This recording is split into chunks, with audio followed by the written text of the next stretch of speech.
Welcome back to Ask an Innovator. I am here with Lisa Laco. Lisa, can you share with us some challenging interviews you've had? Oh my goodness. One of the best interviews I ever had was with Lynn Johnson, who does the For Better For Worse comic strip. They had a retrospective of her work at the Thunder Bay Art Gallery. And so she came in and I was awestruck because I'd been reading that comic strip forever, and I'd read a lot about her. I knew she was from North Bay and all that stuff. And I was terrified I was going to ask the wrong questions. It didn't happen. It was a great interview, but because we connected, there was some sort of kindred something there. Hey, but that was the one I was probably one of the most that I was most nervous for. Another person I was really nervous for many years ago was a politician in Ottawa, Barbara McDougall, her name was, and she was the minister of something or other with Brian Mulroney. Terrified. I could hardly say 2 words to her, but it was because she was a big, strong, independent, fierce woman, and she intimidated me. That one I've always regretted. So there you go. Yeah. Well, I can't say that I'm not a little bit intimidated asking you questions, to say the least. But I mean, that's a compliment. Any amazing stories? We talked a little bit about Peter Zosky. Peter Zosky, he, as we all know, worked for CBC, and every now and then he'd go across the country doing shows. Back at that time, I was working at CBC in Newfoundland, and the big old radio building was down on Duckworth Street, and it was an old theater. I mean, it was an ancient old building. And the second floor was all the current affairs show, and Peter Zosky came in, and he was he wasn't a very elegant man. And he had on this sweater that was full of holes. And I'm a knitter. Back in the day, we were all smokers too. And there was a smoking room. So he came in the smoking room. I had my knitting there in a corner because at lunchtimes you'd be able to take your knitting out and do whatever. And I looked at his sweater. I said, "Do you want me to fix that?" So he took off his sweater and I darned all the holes and gave it back to him. And he was very grateful. And you had your knitting bag there with you? Yeah. Just because you prepared. Yeah, well, because at lunchtime, if we were sitting around the lunch table, I could knit while I was chatting, right? Yeah. Yeah. So anyway, Peter Zosky's sweater was repaired thanks to me. That is a fantastic story. Yeah. Well, I didn't and have never had the honor of meeting Peter Zosky, but like you, he's been in a lot of people's homes. Yeah. Yeah, that's amazing. A little bit about Thunder Bay. The show is about innovation, entrepreneurial endeavors, risk-taking. How do you feel Thunder Bay sits today on an innovative level, on an entrepreneurial level? I think we're on the verge of wonderful things here. Thunder Bay has changed in the 20 years I've been doing the show. Today, there's a vibrancy about Thunder Bay. There's the foodie culture, which you're aware of. We have a fabulous arts scene. We have amazing musicians.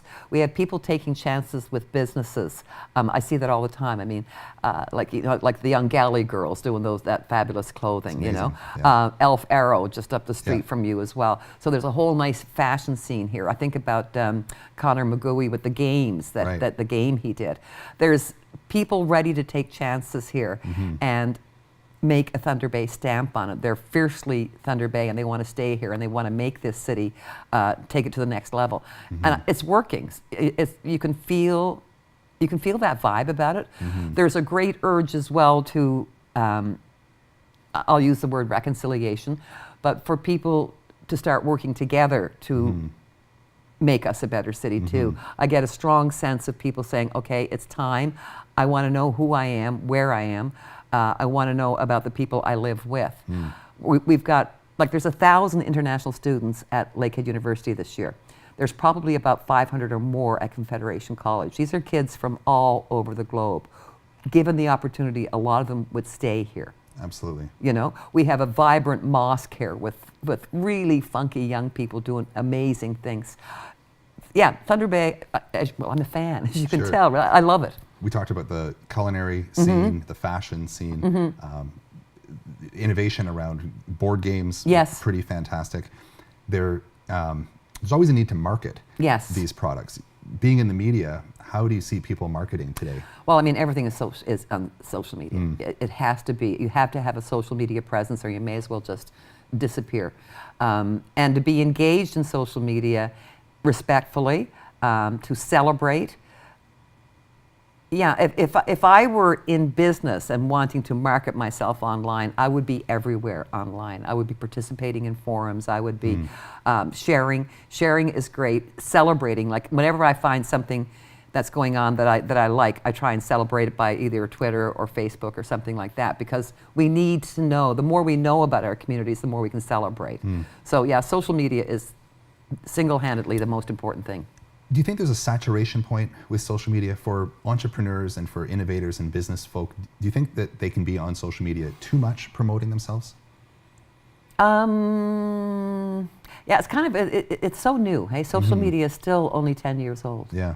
So I don't know if there's a saturation point, or I think there has to be constant creativity. Right. You can't sell the same old message. Content, anecdote, Yeah. A message, having some value behind what you're actually talking about, having some creativity. Yeah, and I mean, and like we'll take the food industry let's take that as an example. I mean, right now, what I've seen that evolve in the last couple of years is that people wanting to know where their food comes from, people wanting to support local businesses. That's an initiative that's only going to grow because more and more people are interested in that. So that's where the challenge is for local food entrepreneurs to say, okay, this is how we celebrate locally. This is what we do. And to follow the trends that way, you know. The more you know about where you come from, the more likely you are to support it. Right. Yeah, fantastic. The word local is often, and I've said this before, used and abused. It's really, really thrown around. What's the content of people coming into your interviews that are local versus, say, non-local? Okay, I do probably my first hour in the morning quite often has a national focus, because we don't like asking people to get out of bed at 6 o'clock in the morning to come into the studio. They just make you do it. You know, it's plain and simple, right? I mean, it's Thunder Bay, it's January, it's minus 100. Yeah. You don't want to ask people to drive into the studio at 6 o'clock in the morning. So we tend to do, like, our busy times are between 7 and 8:30. Those are the times when people are listening. So the first hour, I would say 1/3 of my interviews are outside the city and 2/3 are in the city or in the region. That's amazing. So I've been really challenged, to be honest with you, by asking you questions. The roles are totally reversed. They're totally reversed, and it's very weird. And it's very weird, and it's been very fun, and it's been a great learning experience for me. So I'm going to close with a little Peter Zosky quote. Excellent. Actually, just to kind of tidy things up here. Again, Peter Zosky, the late, great Canadian broadcaster, famous for his work with CBC. Everything in life, I have come to conclude, is about 15 minutes too long, except for summer. Summer never begins early enough and always ends too soon. I would like to thank Lisa Laco for joining me today, holding my hand through this experience. Roles were reversed. Call it innovative. Thanks for tuning in. Tune in next time. Ask an Innovator.